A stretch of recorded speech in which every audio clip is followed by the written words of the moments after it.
আসসালামু আলাইকুম। আমন্ত্রণ বাংলা ভিশন সংবাদে আপনাদের সাথে আছি আমি মাহমুদুল হাসান। প্রধান উপদেষ্টা ডক্টর মোহাম্মদ ইউনূস বলেছেন, দেশে এমন শান্তি চান যেখানে কারো ভয় নয়, মানুষ যেন নিজের আগ্রহে পথ চলতে পারে।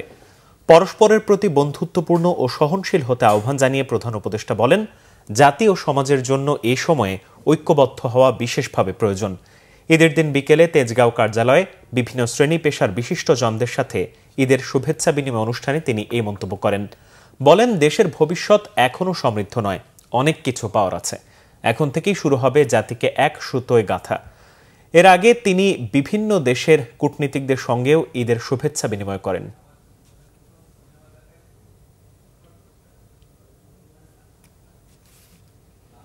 গণতন্ত্রকে প্রতিষ্ঠিত করতে সকলকে ঐক্যবদ্ধ থাকার আহ্বান জানিয়েছেন বিএনপি চেয়ারপারসন বেগম খালেদা জিয়া। পরস্পরকে সহযোগিতা করার আহ্বান জানিয়েছেন তিনি। গুলশানে বিএনপি চেয়ারপারসনের কার্যালয়ে ঈদের শুভেচ্ছা বিনিময় অনুষ্ঠানে সূচনা বক্তব্যে উপস্থিত সবার পক্ষ থেকে দলের চেয়ারপারসন ও ভারপ্রাপ্ত চেয়ারম্যানকে অভিনন্দন জানান বিএনপি মহাসচিব। এরপর ভারপ্রাপ্ত চেয়ারম্যান সবাইকে ভার্চুয়ালি ঈদের শুভেচ্ছা জানিয়ে চেয়ারপারসনকে বক্তব্য রাখার অনুরোধ করেন। দীর্ঘদিন পর নেতাকর্মীদের সবাইকে দেখতে পেয়ে আবেগ আপ্লুত হয়ে পড়েন বেগম খালেদা জিয়া। তিনি বলেন, নেতাকর্মীদের এত ত্যাগ সংগ্রাম বৃথা যায়নি এবং যাবে না। দেশবাসীর যে ভোটের অধিকার, সকলে মিলে তা প্রতিষ্ঠা করতে হবে। দেশবাসীকে ঈদের শুভেচ্ছা জানিয়ে সবার দোয়া চান বিএনপি চেয়ারপারসন। রাজধানীর বংশালে বাংলাদেশ মাঠে ঈদ উপলক্ষে আয়োজিত মেলায় ফাস্ট ফুডের দোকানে গ্যাস সিলিন্ডার থেকে আগুনে 6 জন দগ্ধ হয়েছে। জাতীয় বার্ন ও প্লাস্টিক সার্জারি ইনস্টিটিউটে চিকিৎসাধীন রয়েছেন তারা। সোমবার রাত 9:30টার দিকে এই দুর্ঘটনা ঘটে। দগ্ধ ব্যক্তিরা হলেন নয়ন, সাগর, ইকবাল, হাসান, রিমঝিম ও অপূর্ব। বার্ন ইনস্টিটিউটের আবাসিক সার্জন ডাক্তার শাওন বিন রহমান জানান, আগুনে দগ্ধ হয়ে 6 জন হাসপাতালে আসেন। তাদের শরীরে দগ্ধের ক্ষত তুলনামূলক কম। জানান, সাগর নামে একজনের শরীরের সর্বোচ্চ 11% শ্বাসনালী দগ্ধ হয়েছে।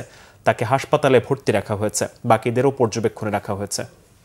আন্তর্জাতিক প্রসঙ্গ, মিয়ানমারে ভয়াবহ ভূমিকম্পে মৃতের সংখ্যা বেড়ে 2056 জন ছাড়িয়েছে।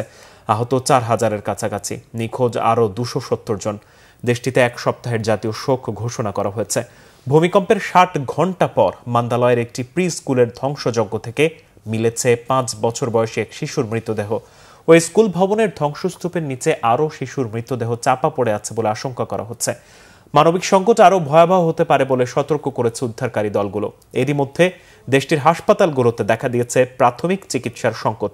ধ্বংসস্তূপে পরিণত হয়েছে মিয়ানমারের আরেকটি শহর নেপিতাও এর 1000 শয্যা বিশিষ্ট একটি হাসপাতালও। ভূমিকম্পের আঘাতে হাসপাতালটির ছাদ ভেঙে পড়ে সম্পূর্ণ ধ্বংস হয়ে যায় জরুরি বিভাগ।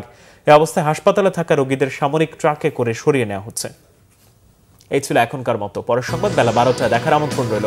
এছাড়া বাংলা ভিশন সংবাদ ও সংবাদ সংশ্লিষ্ট অনুষ্ঠান দেখতে ভিজিট করুন www.bbnews24.com ও facebook.com/banglavisionnews এবং সাবস্ক্রাইব করুন youtube.com/banglavisionnews। ধন্যবাদ।